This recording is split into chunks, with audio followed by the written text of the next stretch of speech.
Shalom, shalom. Senang bisa berjumpa lagi dengan saudara hari ini. Kita akan mendengarkan firman Tuhan dan sebelumnya mari kita berdoa. Tuhan, terima kasih untuk kesempatan mendengarkan firman-Mu. Kami sedia mendengarkan firman-Mu dan Roh Kudus kiranya menolong kami sehingga kami dapat mengerti firman-Mu dengan baik. Dalam nama Tuhan Yesus kami berdoa. Amin. 1 Petrus 1 ayat 3. Terpujilah Allah dan Bapa Tuhan kita Yesus Kristus, yang karena rahmat-Nya yang besar telah melahirkan kita kembali oleh kebangkitan Yesus Kristus dari antara orang mati kepada suatu hidup yang penuh pengharapan. 1 Petrus 1 ayat 3. Renungan kita saya beri tema hidup yang penuh pengharapan. Saudara-saudara yang dikasihi Tuhan, hidup yang penuh pengharapan merupakan suatu tema yang membawa alam pikiran kita kepada suatu fenomena khusus tentang arti sebuah iman. Artinya bahwa pengharapan itu tidak bisa dipisahkan dari iman. Firman Tuhan ini datang kepada jemaat yang ada pada saat itu, tentu kepada jemaat mula-mula yang tersebar di berbagai tempat. Firman Tuhan datang kepada mereka justru pada saat mereka kehilangan pengharapan. Dunia dengan kemegahannya tidak dapat membeli ataupun memberikan pengharapan yang pasti, tetapi menjadi sukacita yang besar bagi seseorang yang ada di dalam Kristus, karena selalu ada pengharapan bahwa di dalam Kristus kita mendapatkan pengharapan-pengharapan yang baru tiap-tiap saat. Terutama pengharapan tentang satu kepastian bahwa kita beroleh tempat di dalam kerajaan surga. Kita beroleh tempat di dalam hatinya Tuhan. Nah, ini adalah satu hal yang sangat menggembirakan. Di dalam perikop 1 Petrus 1 ayat 3-9, Rasul Petrus memberikan suatu realita hidup dalam iman setiap orang-orang yang percaya, yang terus berjuang untuk kemajuan imannya, agar tetap memiliki pengharapan. Pengharapan apa yang dimaksudkan? Maka di sini Petrus menuliskan beberapa hal yang penting. Pertama, pengharapan tentang keselamatan. Ini hal yang sangat mendasar.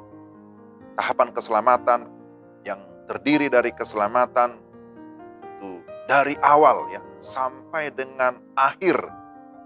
Selama kita ada dalam dunia, bahkan ketika kita meninggalkan dunia ini, kita harus percaya bahwa kita berada dalam pemeliharaan Tuhan yang kekal. Kita dipelihara dalam kekuatan Allah. Karena apa? Karena iman kita, sementara kita menantikan keselamatan yang tersedia untuk dinyatakan pada zaman akhir. Nah, itu disebutkan dalam ayat yang kelima. Disebutkan bahwa kamu yang dipelihara dalam kekuatan Allah karena iman, sementara kamu menantikan keselamatan yang telah tersedia untuk dinyatakan pada zaman akhir. Lalu di dalam ayat 9 dikatakan, karena kamu telah mencapai tujuan imanmu, yaitu keselamatan jiwamu. Jadi ini adalah pengharapan yang pertama. Tapi yang kedua, pengharapan tentang warisan. Ya, di dalam ayat yang keempat dikatakan bahwa sebab aku yakin bahwa penderitaan zaman sekarang ini tidak dapat dibandingkan dengan kemuliaan yang akan datang, yang akan dinyatakan kepada kita. Jadi kita memiliki sebuah kepastian kehidupan yang tidak akan pernah binasa, yang akan diwariskan kepada kita. Tidak akan binasa, tidak akan cemar, dan tidak layu. Itulah pengharapan kita tentang warisan surgawi yang Tuhan sudah nyatakan melalui firman-Nya. Jadi dikatakan bahwa kamu bukan lagi hamba. Dalam Galatia 4 ayat 7. Kamu bukan lagi hamba, melainkan anak.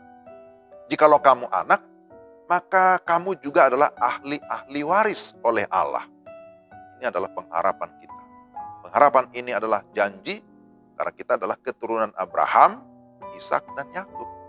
Dan kalau saudara dan saya adalah keturunan Abraham, dan tentu ini bicara tentang secara rohani, maka kita juga menjadi ahli waris bagi yang sungguh-sungguh mengasihi Dia, bagi sungguh-sungguh di dalam Tuhan. Dan ketiga, pengharapan tentang kemuliaan.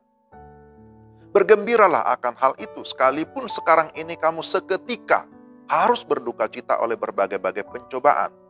Maksud semuanya itu adalah untuk membuktikan kemurnian imanmu yang jauh lebih tinggi nilainya daripada emas yang fana, yang diuji kemurniannya dengan api, sehingga kamu memperoleh puji-pujian dan kemuliaan dan kehormatan pada hari Yesus Kristus menyatakan dirinya. Saudara bisa baca itu ya di dalam 1 Petrus 1 ayat 6 sampai 7.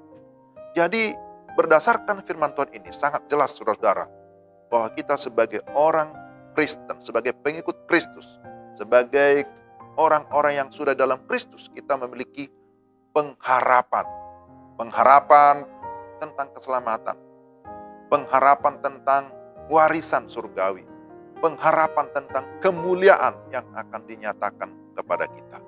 Jadi pengharapan ini membuat kita bergairah menjalani hidup.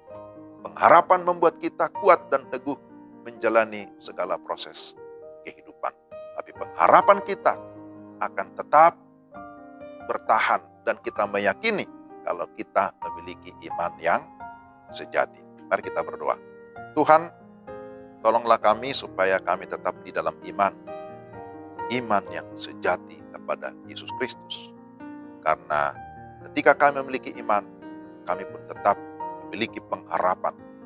Pengharapan tentang keselamatan, warisan surgawi, dan kemuliaan yang Tuhan nyatakan bagi kami orang-orang percaya.